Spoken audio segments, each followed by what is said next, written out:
in our spaceship above the planet Earth, if Yuri makes a mistake, if Peggy makes a mistake, if Leland, if Dan Tani, if Steve Frick makes a mistake, we all die.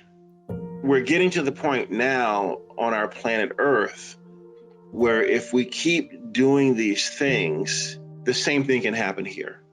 So I want that life off planet to be a model that we adopt and bring back down here, because we get over our differences in space so that we don't all die.